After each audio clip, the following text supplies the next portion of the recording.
بسم الله الحمد لله والصلاة والسلام على رسول الله صلى الله عليه وسلم. السلام عليكم ورحمة الله وبركاته. أرنتن دقدق أيا صوب بحيسة وفد مريكان إنه كس عضو إسلام آباد لكن وحامقا مدحين كحيانك شكيجي أيا هذا سور موايا وأن كهذا دون أرنتاسي إيران أو لو كرديي صدر مع الموضوع لو دري ونقبتين تلقى هذا سريد ده أما شيء كذا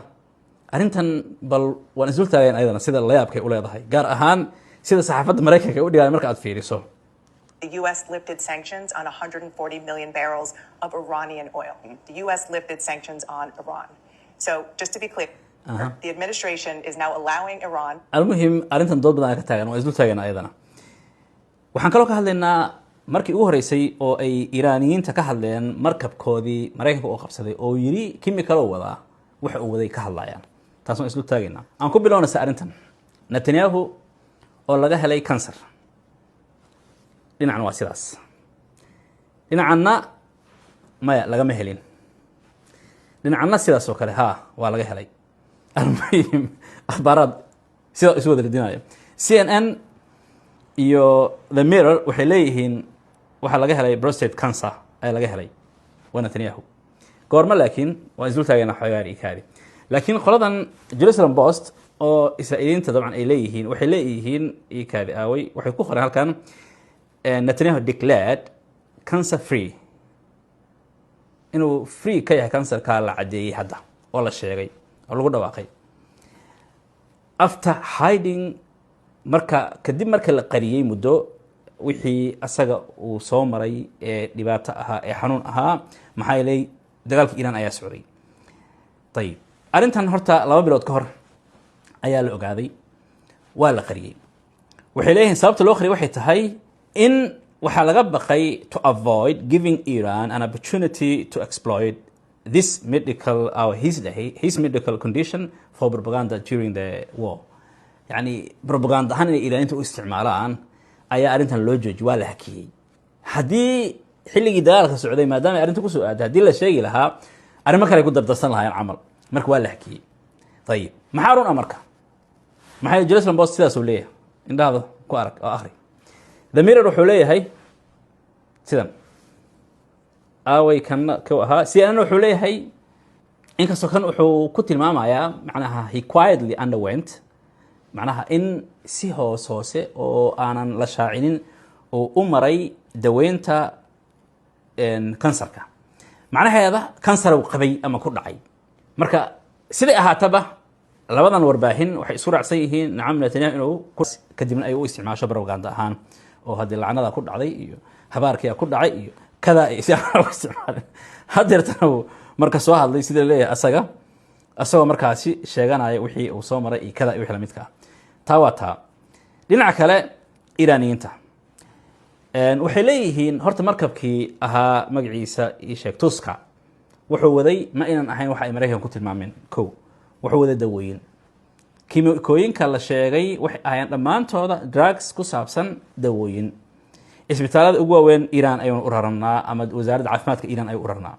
arintaasi waxa ay ku tilmaameen inay xad gudub tahay markabkaasi iyo daweynkaasi daruuriga ah in la soo daayo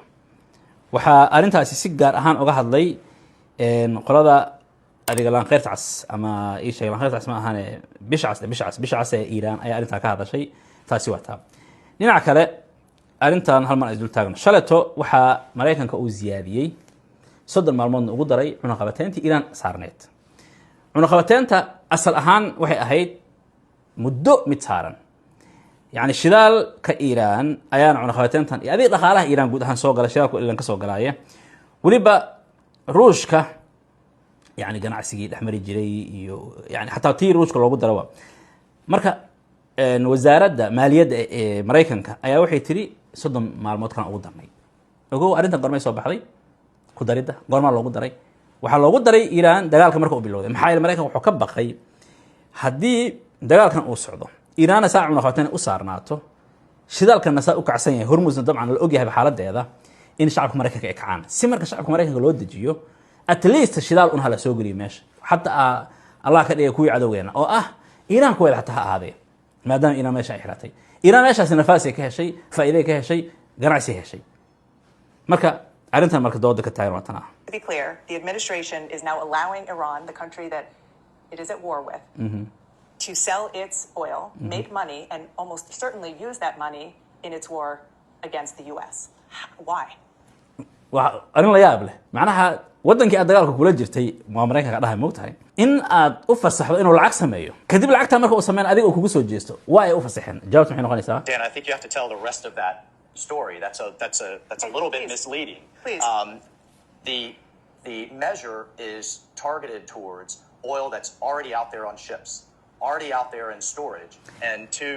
arrintan waxay ku doodaan ay macnaha shidaalkan badow iska yaalay maraakiibta Iiraan oo saarnaa meelahaas ku xirna waa xilliga hore moogtahay laakiin hadda inay arrintii hadda marka la soo laabato waxaa lagu tilmaamayaa nafaas iyo adiga la xakameynayo gudaha Mareykanka bas iyo xataa caalamka inta ka in meeshan ay lacag ka sameynayso 30 maalmood oo lagu daray ugu blockade-kii saarnaa oo marka Mareykanka asaa kala hadlayo weeyaan macnaha sida Faranqeesh qaar ay leeyihiin ugu dambeyn arrintan aan falanqeyno wax yar ka hor waxaa wafdi Pakistan ka socday oo hogaaminayo wasiirka arrimaha dibadda ee Pakistan Abbas Araghchi oo u kactamay ama la yiri uu aadaya waliba caaw aadaya sida la yiri Pakistan waxay ku sheegeen ma ahan wada hadal Mareykanka ila galaa inay u aadayaan meesha waxay u socdaan sida Iiraaniinta sheegeen inay Pakistan tagaan inay Oman tagaan inay Ruushka tagaan inta ay Pakistan Iiraaniinta ay sheegeen aslan waxay iska fogeeyeen inay u socdaan la kulanka Mareykanka laakiin waxa soo baxay in yar hadda ka hor in Witkoff iyo Jared Kushner ay ayagana ku socdaan u sii socdaan Pakistan maxay ugu socdaan inay ka soo qayb galaan wada hadal Pakistan ay la galaan macnaha Iiraan ay la galaan oo jeeda arrinta Iiraaniinta uma sheegin Pakistaniinta ma inay soo gudbinin labadan warbaahinta siyaasi u warinaysa okay waxaa jira marka arrintan ayaa soo baxaysa khilaaf maxsuusta oo Trump iyo madaxweyne ku-xigeenkiisa ka dhaxeeyayo macnaha laguma daraayo wafdiga aadi doon wada hadalaas iyo wafdigaas laga reebayaa iyo kada iyo la dhihi jiray hadda arrintii taqriiban xogaa soo baxaysa laakiin si kala loo farsameeyay almuhim madaxweyne ku-xigeenka Mareykanka JD Vance ma aadi doono wada hadalada sabab aadi doonin warbaahinta qaar waxay ku tilmaamayaan falanqeesh qaar khilaafkii yani isaga Trump ka dhaxay maxaa yeelay ninkan wuxuu rabaa wixii Mareykanka ay ku heshiiyeen gaar ahaan Trump uu soo dhibay in laga wada hadlo laakiin Trump wuxuu sameeyaa 20 hadal oo ka soo daba qara arrintii uu ka xanaaqay sida leeyahay laakiin farsamo cajiib ah ay hadda sameeyeen waxay baleeyihiin wuxuunan u tagayn li'adam musharakati Qalibaaf gudoomiyaha baarlamaanka Iiraan maadaama uu wafdiga Iiraan la socon ninkanna ma aadayo maxaa yeelay cid martabadiisaas u dhow ma jirto marka wasiir arrimaha dibadda ergey madaxweyne ku xigeen gudoomiyaha baarlamaanka saas oo kale marka haddoonan ka Iiraan imaanayn sida ku cadna ma imaan doonee ayana saasay uga joogeen oo kale laakiin arrinta xogaa inay ka duwan tahay akhbaaraadka ay u badan yihiin adiga say kula tahay muxuu aadi waayay ma Iiraan wafdigeeda oo ninkii ugu sareeyay la socon mise arrimo kale oo ay ka mid tahay khilaafkii la sheegay sidoo aragtaa